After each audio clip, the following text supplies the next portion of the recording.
Salut à tous, c'est MacLavance aujourd'hui pour une nouvelle vidéo, un nouveau concept sur cette chaîne que j'aimerais amener assez loin. C'est tout simplement des anecdotes complètement inutiles que vous pouvez sortir quand vous voulez. Voilà, moi je vous les donne, vous en faites ce que vous voulez, mais je vous les donne à titre informatif quoi. Cette première vidéo, on va tout simplement parler d'anecdotes dans le cinéma. Entendu, on risque de spoil un petit peu dans cette vidéo, pas vraiment, c'est des films quand même qui sont assez connus. Mais si vous n'avez pas envie d'être spoil, vous skippez tout simplement le film. Il y a les timestamps en bas de la vidéo, donc vous pouvez complètement skipper un film si vous n'avez pas envie d'être spoil. Et on va commencer directement avec cette scène.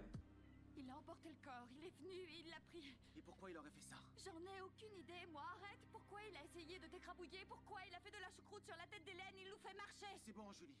Ne restons pas dehors. Où est ton blouson, Barry? Tu es aveugle, quoi? Là, on est coincé.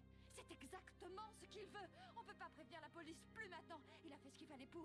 Il est là, dehors, il nous observe et il attend. Et vous, là-bas, vous voulez quoi?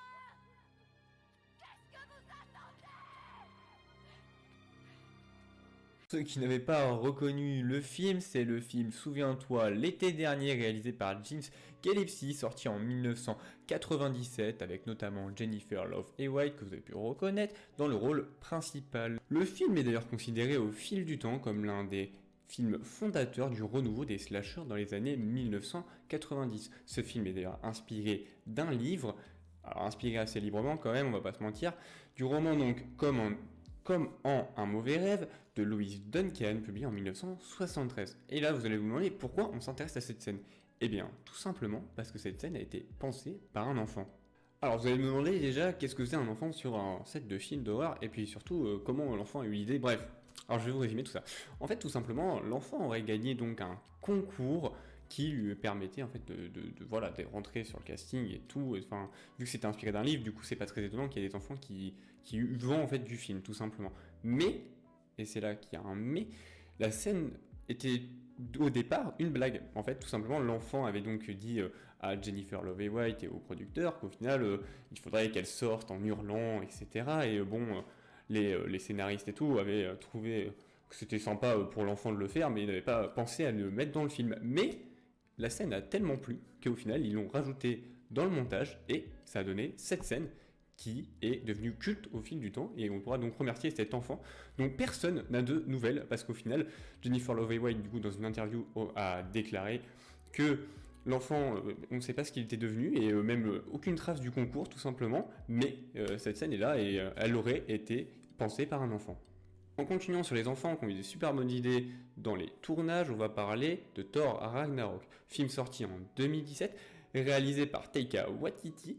Je suis pas sûr de la prononciation, c'est néo-zélandais, mais bon, vous avez compris le principe, sachant qu'en plus il s'appelle Taika Cohen, parfois, voilà, bon, vous faites ce que vous voulez avec son nom, je sais pas trop comment on l'appelle, mais sachez que cette réplique de Thor a été imaginée par un enfant. Cet enfant est en fait venu sur le tournage à l'occasion d'un Make-A-Wish. Donc Make-A-Wish, c'est un programme qui permet aux enfants qui sont malades de réaliser leurs rêves.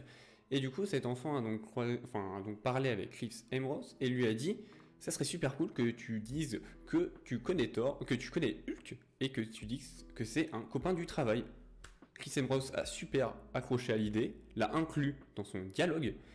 Et la scène est restée au montage et est devenue super culte, surtout grâce à la sortie du trailer que tout le monde a retenu, tout simplement.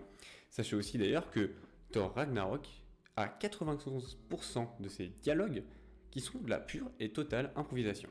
Voilà, moi je vous donne ça comme ça, vous faites ce que vous voulez, mais bon, voilà, c'est une petite anecdote que vous pourrez toujours sortir, c'est très court en plus et c'est super sympa de savoir que ce film qui est vraiment incroyable, et bah il a que des dialogues en improvisation. Continuons sur les films mythiques, on va complètement parler du Seigneur des Anneaux, de la trilogie Seigneur des Anneaux, avec des petites anecdotes, comme par exemple le fait que Frodon est tombé 39 fois durant les 3 films, que Aragorn possède une véritable épée, contrairement aux autres acteurs, et qu'une anecdote assez incroyable et folle que j'ai découvert en faisant cette vidéo, Ian McKellen qui joue donc Gandalf et Elijah Wood qui joue Frodon n'ont jamais tourné côte à côte durant les 3 films, parce que Frodon et donc Elijah Wood étaient plus petits que Ian McKellen et du coup c'était impossible de les faire tourner ensemble.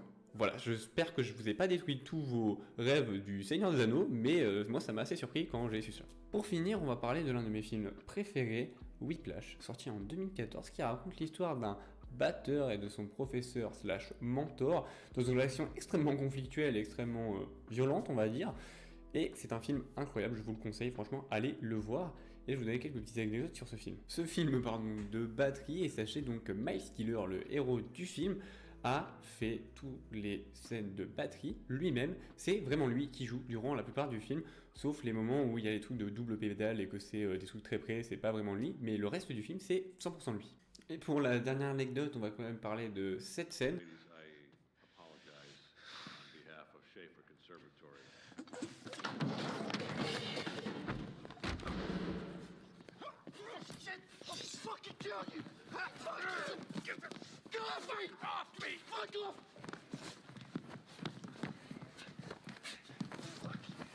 La scène aura donc coûté à J.K. Simmons, le chauve.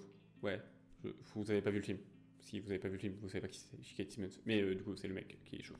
Allez voir ce film, s'il vous plaît. Du coup, ça aura coûté à J.K. Simmons 2 côtes. Voilà, ils se sont vraiment battus. Et en fait, ce qui s'est passé, c'est surtout qu'en fait, pendant tout le film, toutes les scènes où on voit par exemple Miles faire de la batterie et qui saigne, et bien il saigne en fait vraiment. Alors, pas autant que dans le film, mais il saigne quand même un peu. Et pareil, là, les moments où il lui donne des claques, bah, il lui donne vraiment une claque. Alors, avec moins de bruit et moins de force et tout, mais il le tape quand même, vraiment. Ouais, c'est assez surprenant. Et voilà, cette vidéo est maintenant terminée, j'espère qu'elle vous aura plu. Je vous mets évidemment tous les liens dans la description pour toutes les sources. Abonnez-vous surtout, activez la cloche, mettez des petits commentaires pour faire augmenter le référencement. Vous connaissez la chanson. C'était Maclava, passez une bonne journée ou une bonne soirée. Et on se retrouve dimanche prochain pour une nouvelle vidéo. Allez, à plus!